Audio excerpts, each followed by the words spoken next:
Nous sommes soldats, combattants pour Christ. Pour Christ, au nom de Jésus, nous conquérons. Nous sommes vaillants, Vaillants, c'est de la parole. La parole au nom de Jésus, nous conquérons. Nous sommes vaillants, Vaillants, cités à dessein. Adversaires au nom de Jésus, nous conquérons. Nous sommes vaillants, Vaillants, cités à dessein. Adversaires au nom de Jésus, nous conquérons. Quels qu'ils soient les effets, Nous conquérons au nom de Jésus, nous conquérons. quels qu'ils soient les menaces, Nous conquérons au nom de Jésus, nous conquérons. quels qu'ils soient les mensonges, Nous conquérons au nom de Jésus, nous conquérons. quelle qu'ils soient l'adversité,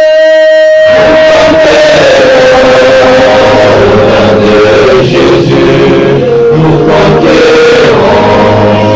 nous sommes vaillants, Vaillants, cités à dessein. Adversaires au nom de Jésus, nous conquérons. Nous sommes vaillants, Vaillants, cités à dessein.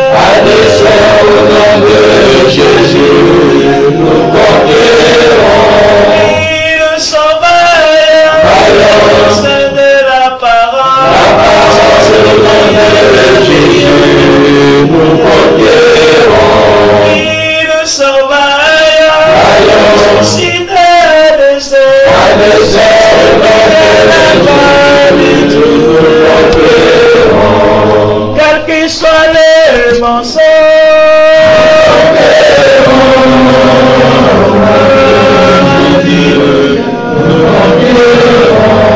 quels qu'ils soient les menaces,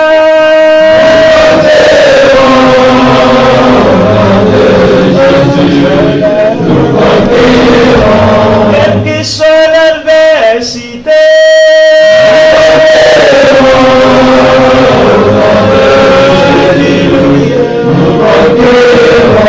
quelles que soient les persécutions,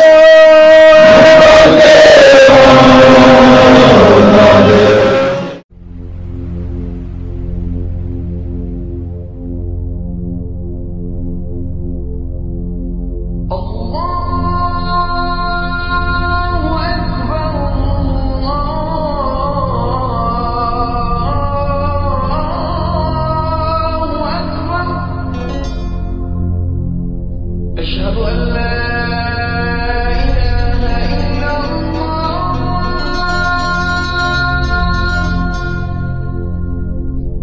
أشهد أن لا إله إلا الله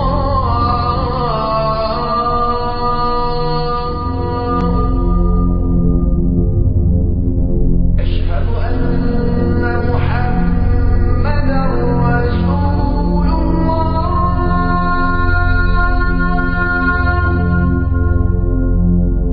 أشهد أن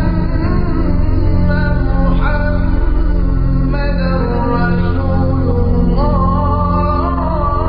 أشهد أن لا إله إلا الله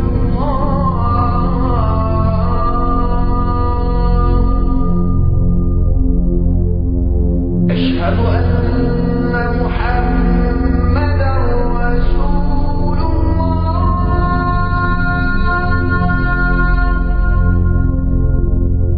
أشهد أن محمدا رسول الله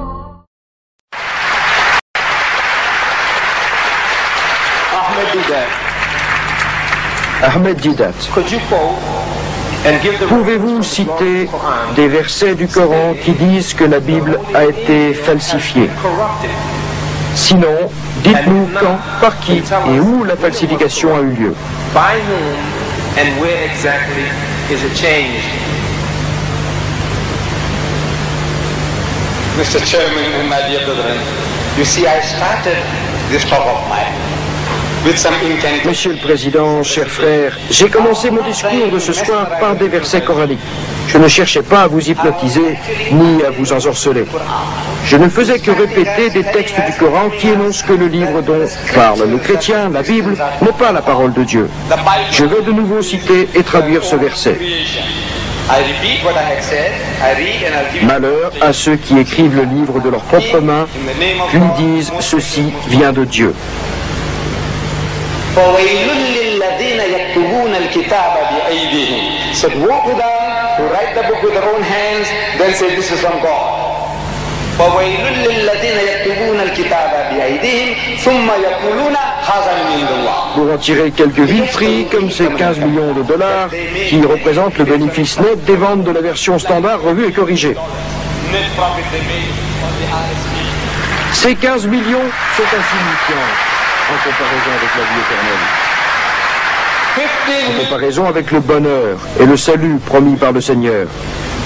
15 millions de dollars, c'est rien du tout. Malheur à eux pour ce que leurs mains ont écrit. Malheur à eux pour le profit qu'ils en tirent. En réalité, je n'ai pas cessé de vous donner des preuves. Je vous ai expliqué le sens de ce verset du Coran sans rentrer dans les détails parce que le temps m'était compté. Il avait été convenu d'accorder 1 heure à chacun de nous deux, mais pour des raisons inconnues, mon temps de parole fut amputé de 20 minutes. Alors, j'étais obligé de tout résumer. J'aurais pu m'étendre plus longtemps sur le sujet, mais j'ai préféré garder cela pour demain. L'exposé que j'ai fait était plutôt un commentaire. Je voulais simplement dire que ce livre fut écrit de leurs propres mains. Et vous ajoutez et supprimez à votre guise. Et cela, comme vous le constatez, est une preuve suffisante. Le livre que vous avez est la preuve éclatante que les Écritures ont été falsifiées. Vous n'avez pas cessé de les modifier.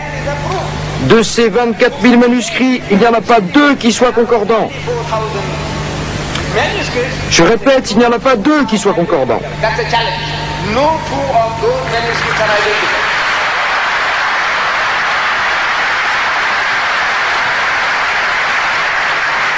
Major Swagert, y a-t-il dans l'Ancien Testament des textes qui annoncent la venue du prophète Mohammed après Jésus?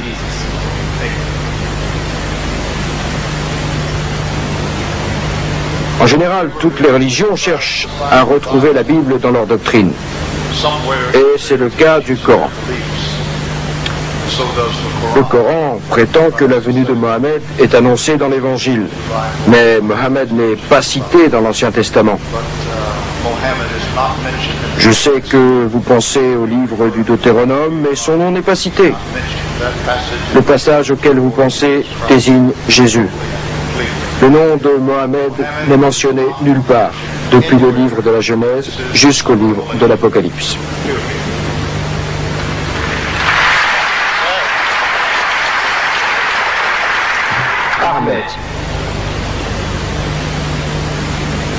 Que pensent les musulmans du fait que les malades sont guéris au nom de Jésus?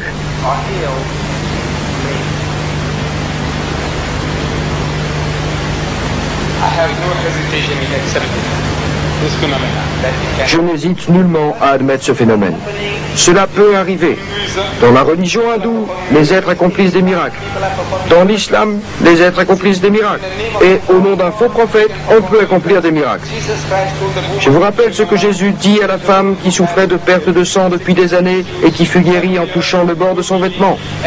Jésus, qui avait senti que quelqu'un lui touchait la robe, se retourna et déclara « Ma fille, ta foi t'a guérie ». La foi en un faux prophète peut accomplir des miracles. C'est ce que dit Jésus. Beaucoup viendront et diront « Je suis le Messie » et accompliront de grands miracles. Et des prodiges pour tromper, si possible, ceux que Dieu a choisis.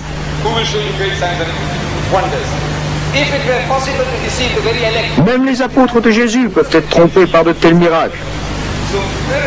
Pour cela, les miracles ne sont jamais une preuve d'authenticité.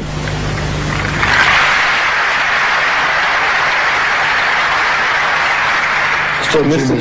Swaggart, Pourquoi l'Ancien Testament ne mentionne-t-il pas que Jésus est fils de Dieu?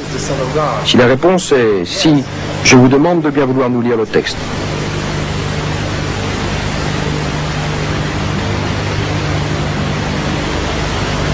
Dans le livre d'Isaïe, chapitre 7, verset 14, il est dit, le Seigneur vous donne lui-même un signe, la Vierge va être enceinte et mettre au monde un fils, elle le nommera Emmanuel, Emmanuel veut dire Dieu avec nous. Je vous remercie, monsieur.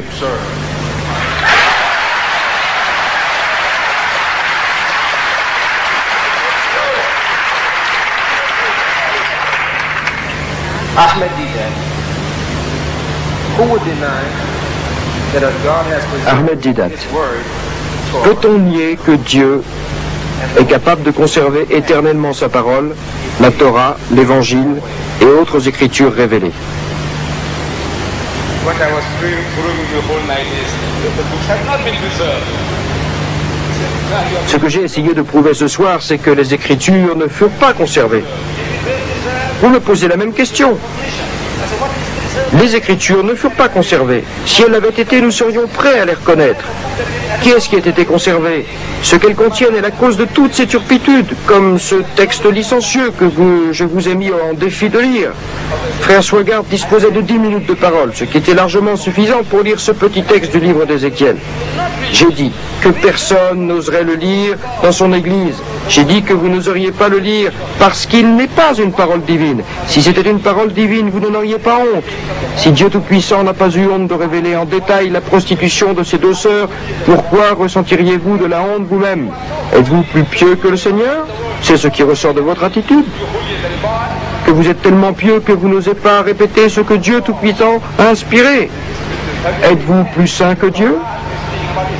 Bien sûr que non.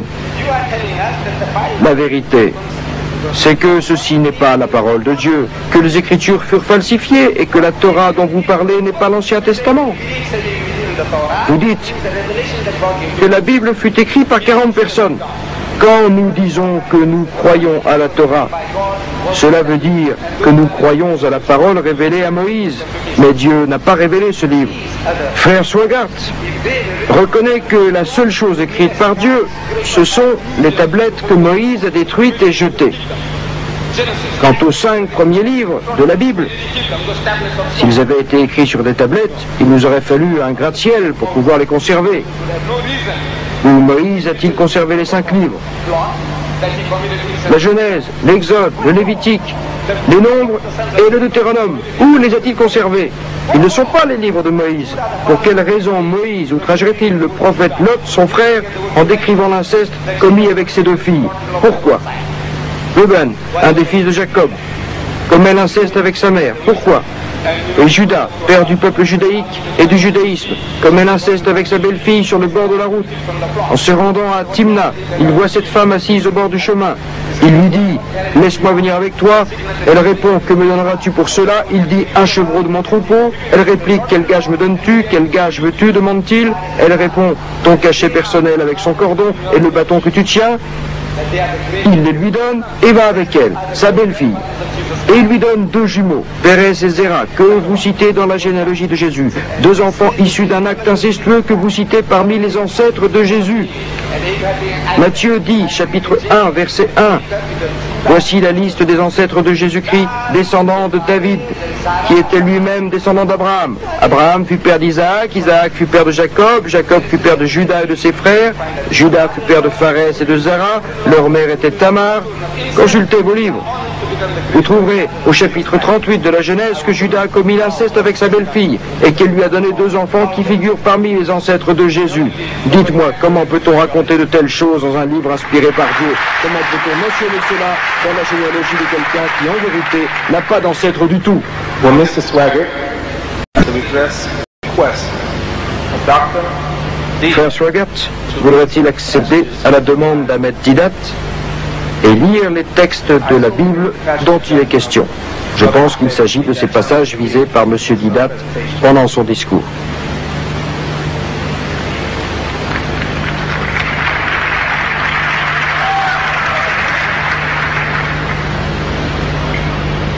me semble que M. Didat cherche toujours à répondre à des questions qui ne sont jamais posées.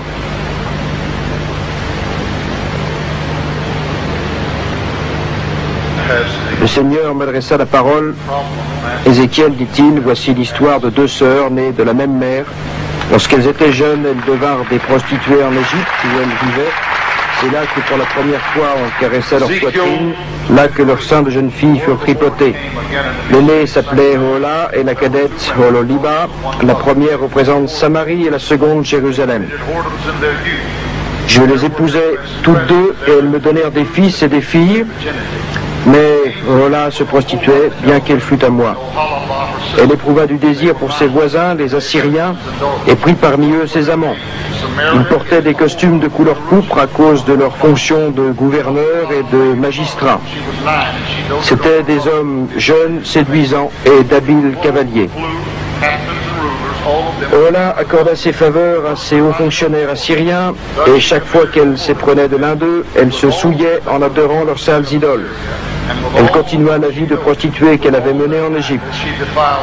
Là, déjà, quand elle était jeune, des hommes couchaient avec elle, tripotaient ses seins de jeune fille et l'entraînaient dans la débauche. Alors je l'ai abandonnée entre les mains de ses amants, les Assyriens dont elle s'était éprise. Ils l'ont entièrement déshabillée et l'ont passée par l'épée après avoir emmené ses fils et ses filles. Elle a subi ainsi un châtiment qui fut un exemple pour les autres femmes. Sa sœur Hololiba en fut témoin. Pourtant, dans ses passions, elle fut encore plus corrompue que Hola. Elle se prostitua de façon encore pire. Elle aussi éprouva du désir pour les gouverneurs et les magistrats assyriens, ses voisins, magnifiquement vêtus, qui étaient d'habiles cavaliers et des hommes jeunes et séduisants. Elle aussi s'enfonça dans l'immoralité. Je le constatais, les deux sœurs avaient vraiment la même conduite. Cependant, Hololiba allait encore plus loin dans la débauche. Un jour, elle vit des hommes dessinés et peints en rouge sur un mur et représentaient des Babyloniens.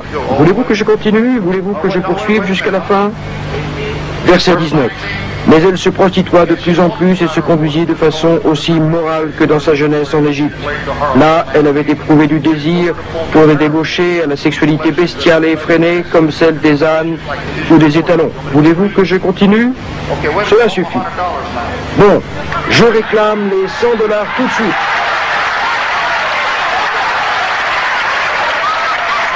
Je pense que les musulmans se le connaissent.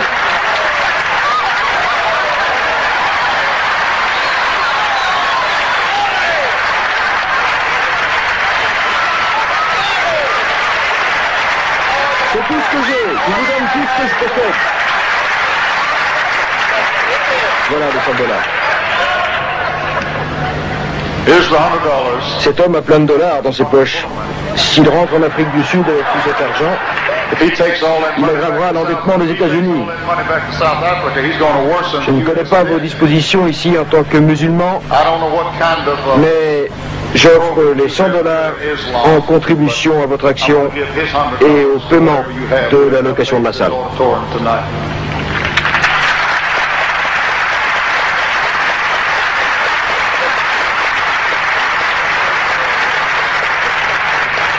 Monsieur Didat, vous avez dit que l'islam croit que Jésus est né d'une vierge, puis vous avez ajouté que Dieu n'a pas engendré, ni ne fut engendré.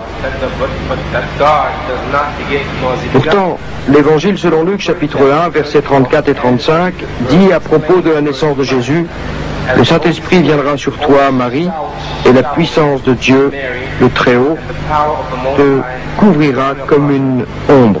Comment expliquez-vous cela?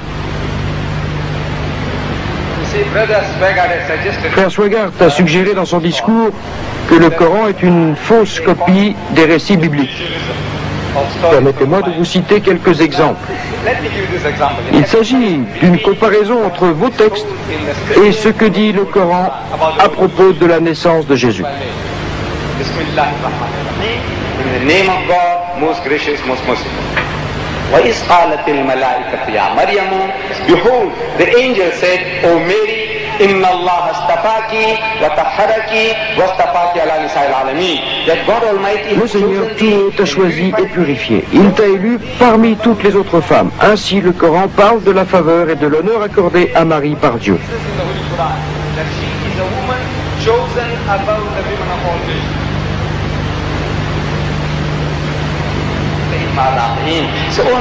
Ô Marie, sois fidèle au Seigneur, n'adore que lui et n'obéis qu'à lui, prosterne-toi, courbe-toi avec ceux qui se prosternent et se courbent. Cela fait partie des nouvelles de l'inconnu que nous t'inspirons. Ô Mohammed, tu n'étais pas parmi eux alors qu'ils jetaient leur calomnie pour savoir qui d'entre eux prendrait Marie à sa charge, et tu n'étais pas parmi eux alors qu'ils se disputaient. Je ne vous en dirai pas plus, je laisserai ça à demain si Dieu le veut.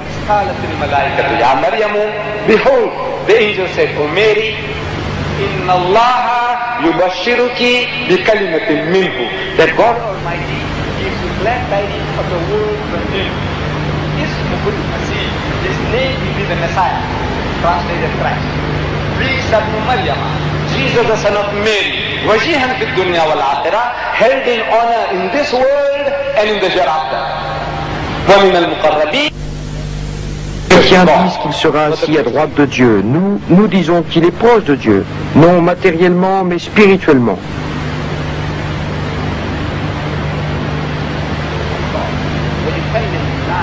And he will speak to the people bil mahdi wa kahla, in childhood and in maturity. Wa min as-salihin, and he shall be of the company of the righteous. When this good news is given, quand Marie reçut cette annonce concernant la naissance de Jésus, elle se demanda: Seigneur, comment pourrais-je mettre au monde un fils alors qu'aucun homme ne m'a jamais touché? L'ange répondit: c'est ainsi. Le Seigneur crée ce qu'il veut. Quand il décide de bonne chose, il suffit de lui dire pour qu'elle soit créée. Voilà la conception des musulmans à propos de la naissance de Jésus. Dieu peut créer Jésus sans père humain, comme l'éclair. Et s'il le veut, il peut créer 1 million d'êtres comme Jésus, sans père ni mère, comme l'éclair. Comparons cette conception avec celle enseignée par l'Évangile. J'ai eu une discussion avec le pasteur Dunker, chef de l'association de la Bible à Johannesburg. J'étais sorti pour acheter la Bible. Lorsqu'il vit cette barbe et constata mon intérêt pour ce livre, il m'invita à boire le thé avec lui. Je lui expliquai le problème et il fut étonné de mes connaissances sur la Bible. Il me dit: on dirait que ceci et la Bible sont pareils. Je répondis: oui, en apparence. En apparence, chacun de nous essaie de dire la même chose, que Jésus naquit par une intervention surnaturelle. Mais lorsqu'on examine les deux livres de plus près, on découvre que la différence entre le Coran et la Bible, c'est comme la différence entre la craie et le fromage. Je ne sais pas si les Américains comprennent cette explication. Les Canadiens ne la comprennent pas parce qu'ils n'ont pas connu la craie. Le fromage et la craie sont deux choses complètement différentes. Le Coran dit, quand Dieu veut créer une chose, il lui suffit de lui dire « soit » pour que la chose soit créée. Quant à l'Évangile, il explique à propos de cette même question comment la chose s'est produite. « Je n'ai jamais connu un homme, dit l'Évangile. Le Saint-Esprit viendra sur toi et la puissance du Dieu tout haut te couvrira comme une ombre. » Cette façon d'enseigner encourage les mécréants à vous défier. Car comment le Saint-Esprit vient-il sur Marie? Et comment Dieu tout haut la couvre-t-il? Comme un homme le fait avec sa femme? Comment? Non, ce n'est pas du tout ça. Le problème réside dans la langue. Le verset coranique dit, si Dieu veut une chose, il lui suffit de lui dire soit pour que la chose soit créée. La langue de l'Évangile est une langue terrestre. Puis, je demandais au révérend Dunker, les deux versions sur la naissance de Jésus, celle du Coran et celle de l'Évangile, laquelle choisissez-vous si vous voulez raconter cela à votre fille? Croyez-moi, il baissa la tête et me dit, je préfère que ce soit le texte du Coran.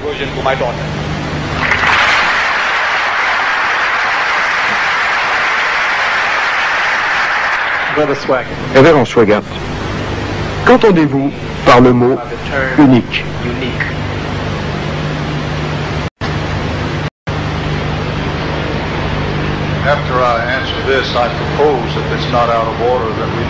À moins d'enfreindre le règlement, je propose que cette question soit la dernière. Nous sommes là depuis 2 heures. Il nous reste un quart d'heure. Je m'excuse. Entendu. Lui, il est payé à l'heure, mais moi, je ne touche rien du tout. J'ai quand même gagné $100. Dans l'ancien manuscrit grec, le mot unique signifie personne ne lui était égal et personne n'est égal au Fils de Dieu. Personne non plus n'était égal à Marie, qui a mis au monde le Fils de Dieu, comme on vient de l'expliquer avec éloquence. Cela veut simplement dire que personne ne lui était égal et personne ne lui sera égal. Il était unique en tant que Fils de Dieu et incarné en être humain. À propos, nous les chrétiens, nous ne croyons pas à l'existence de trois dieux et nous ne croyons pas que Dieu est marié et réside dans un appartement dans les cieux, ni qu'il a engendré des enfants. Nous ne croyons pas à cela et nous n'enseignons pas de telles stupidités. Nous croyons que Dieu, par amour et par pitié pour les hommes, est descendu sur cette planète, qu'il a vécu avec eux, marché parmi eux et parlé avec eux. Il s'est incarné et s'est fait homme pour mourir sur la croix du Calvaire en rédemption de nos péchés. L'être humain est incapable de trouver le salut par lui-même.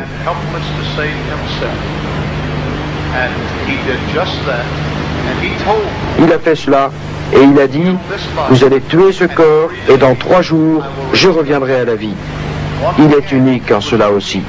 Il était unique dans ses prophéties, unique dans sa naissance, unique dans sa vie, unique dans ses miracles, unique dans son message, unique dans sa mort, unique dans sa résurrection, unique dans son ascension, et quand il retournera sur terre, il sera unique dans son retour.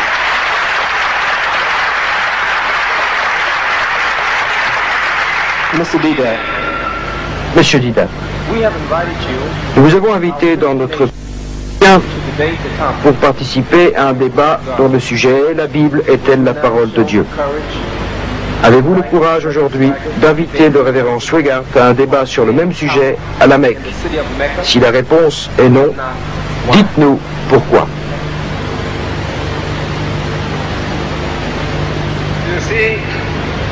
Si vous demandez, êtes-vous prêt à débattre avec révérend Swigart dans toutes les villes américaines, je répondrai, je suis prêt.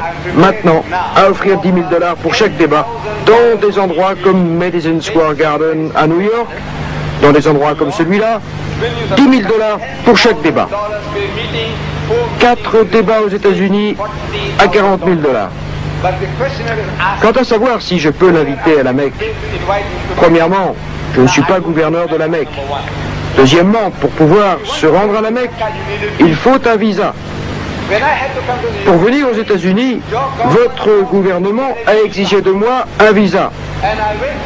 Et j'ai accompli toutes les formalités demandées pour obtenir le visa. Voilà, je suis venu ici. De même, une fois j'ai voulu me rendre en Zambie. Lorsque la Zambie a obtenu l'indépendance, j'ai décidé de faire un voyage dans ce pays.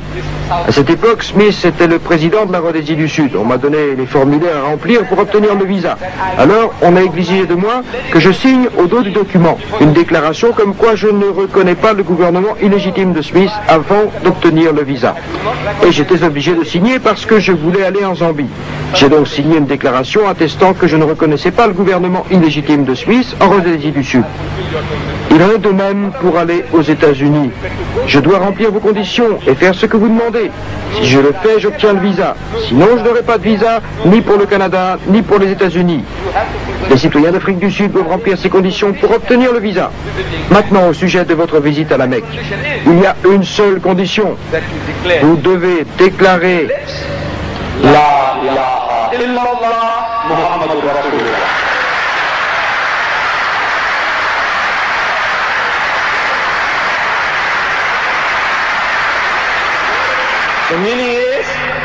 Cela veut dire, je témoigne qu'il n'y a pas de divinité en dehors de Dieu, qu'il n'est pas le Père, le Fils et le Saint-Esprit, ni Seigneur Jésus.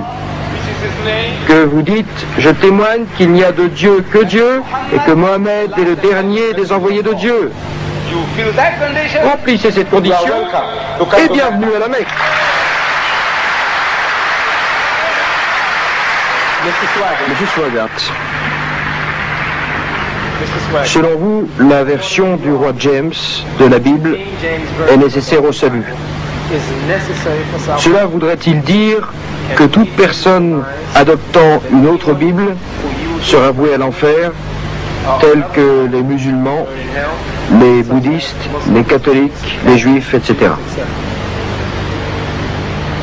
Je n'ai jamais dit qu'il fallait croire à la version du roi James pour trouver le salut. Ce sont des balivernes. Avant de répondre à la question, si vous ne m'autorisez pas à aller à la Mecque, permettez-moi de passer à la télévision.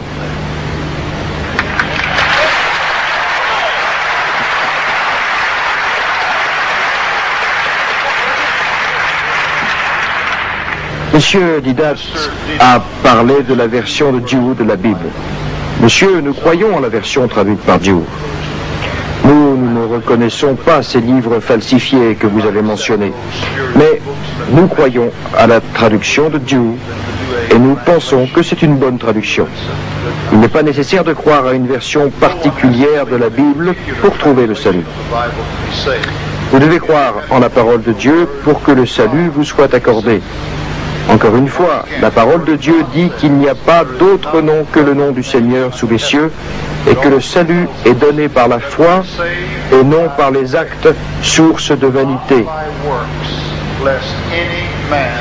Le salut s'obtient par la foi en notre Seigneur Jésus-Christ.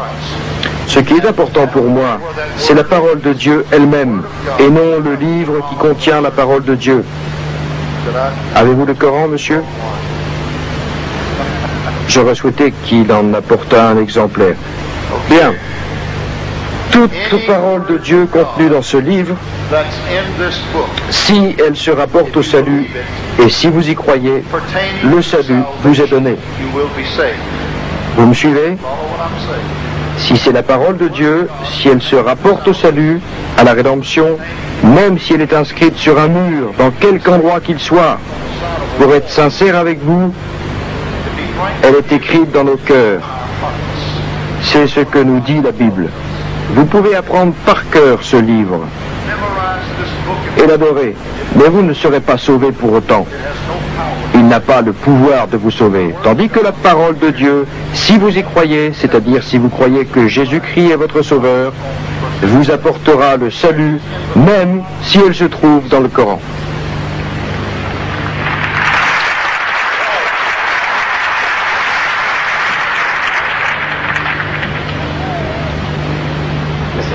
Monsieur Didat,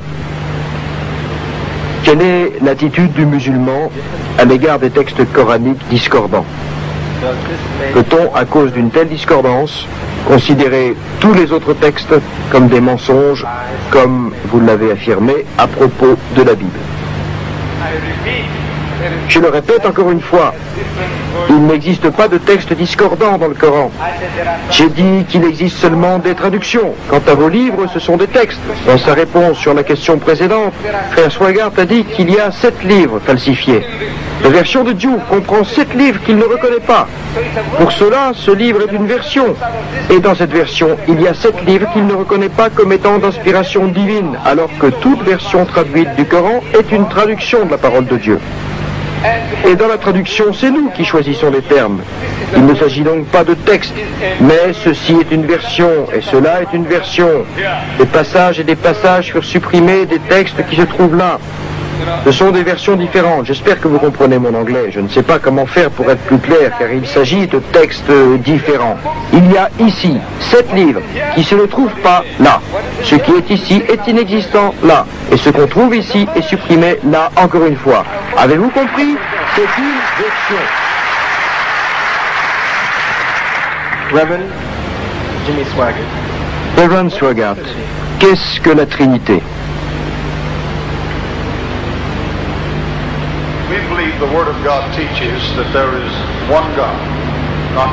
Nous croyons, selon la parole du Seigneur, qu'il n'existe qu'un seul Dieu, et non 2, 5, 10, 12 ou 15, et qu'il se manifeste dans 3 personnes, 3 êtres différents. Nous croyons à l'existence du Père Céleste, est le Fils divin, et nous croyons à l'Esprit Saint qui a couvert Marie de son ombre, comme le disait M. Didat. Il est une personne divine également. Les trois personnes forment un tout indivisible, c'est-à-dire qu'elles coexistent avec harmonie et sont d'une même et unique substance éternelle. Nous croyons que si vous montez au ciel, vous trouverez Jésus-Christ, Fils du Seigneur, assis, comme le dit la parole de Dieu, à droite du Père, et il conservera éternellement son trône. Voilà, sommairement, ce que signifie la Trinité pour nous.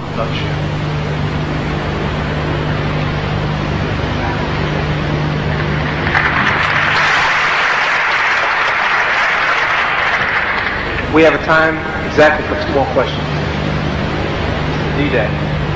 Nous avons juste le temps pour 2 questions de plus. Monsieur Didat, Or why not?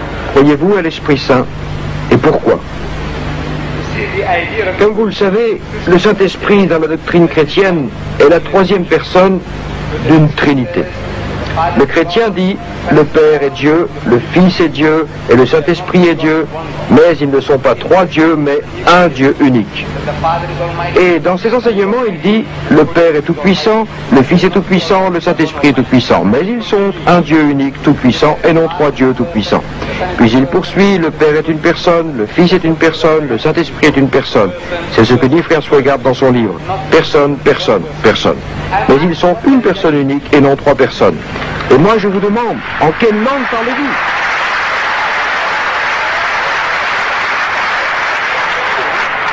Parlez-vous en anglais?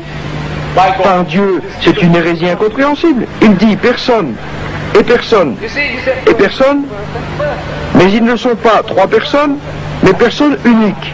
Je demande à Frère Swigart, supposez-vous que vous avez 2 autres frères et que vous êtes tous les 3 jumeaux, et que vous êtes identiques à tel point qu'il est impossible de vous distinguer l'un de l'autre. Si l'un d'entre vous commet un crime, a-t-on le droit de pendre l'autre?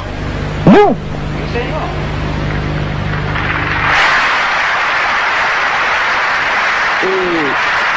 Si je vous demande, pourquoi ne peut-on pas le pendre? Vous me direz, c'est une autre personne.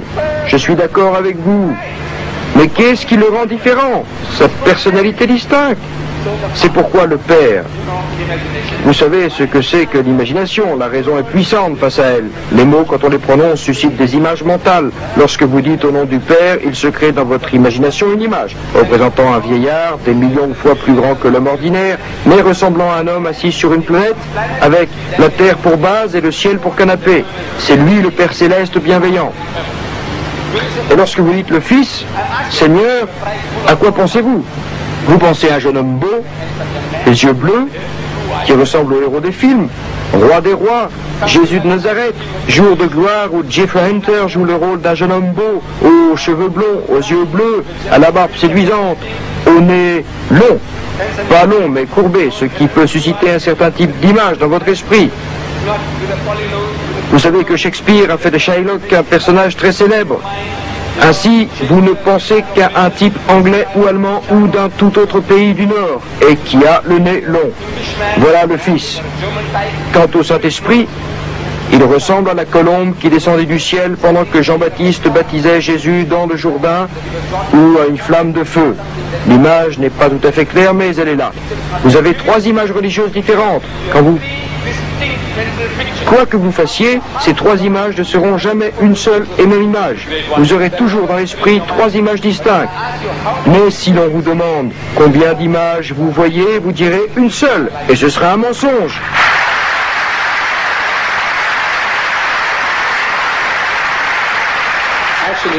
Il me reste 3 minutes.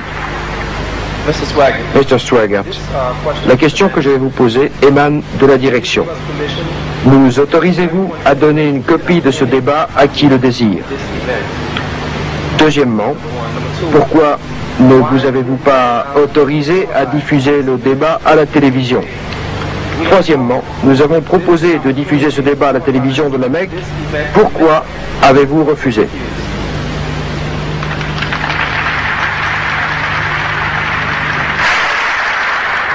Shame on you, you did misquote me.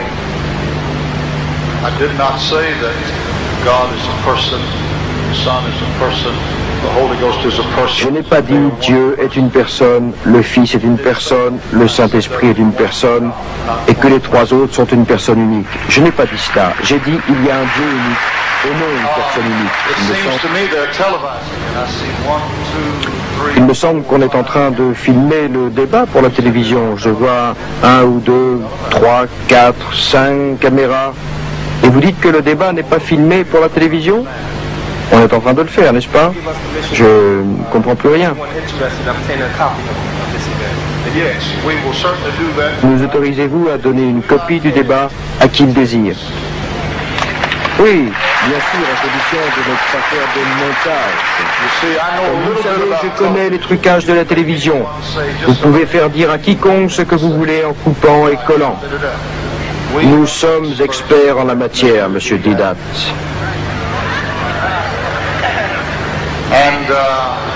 J'ai confiance en cet homme. Répondez-moi, monsieur. J'ai confiance en vous. Mais je n'ai pas confiance dans tous ces gens que je vois. Je demande qu'on signe une déclaration. Si vous voulez diffuser le débat à la télévision et emporter la pellicule pour l'exploiter à votre aise, à condition que vous nous disiez où et comment le montage sera effectué. Je pense que c'est équitable. Pour notre part, nous ne souhaitons pas qu'on opère dans la pellicule un découpage susceptible de dénaturer nos propos. Ce serait immoral et injuste. Je pense que nous avons été tout à fait chrétiens, comme tout chrétien doit l'être.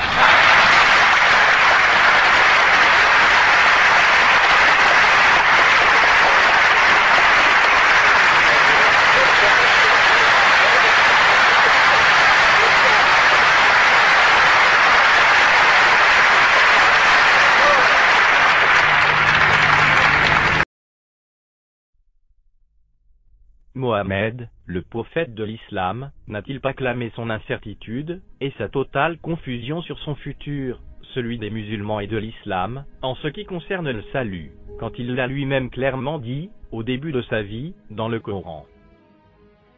Dit, je ne suis pas une innovation parmi les messagers, et je ne sais pas ce que l'on fera de moi, ni de vous. Et je ne sais pas ce que l'on fera de moi, ni de vous. Et je ne sais pas ce que l'on fera de moi, ni de vous. Je ne fais que suivre ce qui m'est révélé, et je ne suis qu'un avertisseur clair. N'est-ce pas là une caractéristique de faux prophètes, telle que notre Seigneur Jésus-Christ nous l'a clairement enseigné, dans son omniscience, dans sa sainte et éprouvée parole, la Sainte Bible, où lui-même déclare clairement ceci. Jésus leur dit, la lumière est encore pour un peu de temps au milieu de vous. Marchez pendant que vous avez la lumière, afin que les ténèbres ne vous surprennent point. Celui qui marche dans les ténèbres ne sait où il va. Celui qui marche dans les ténèbres ne sait où il va.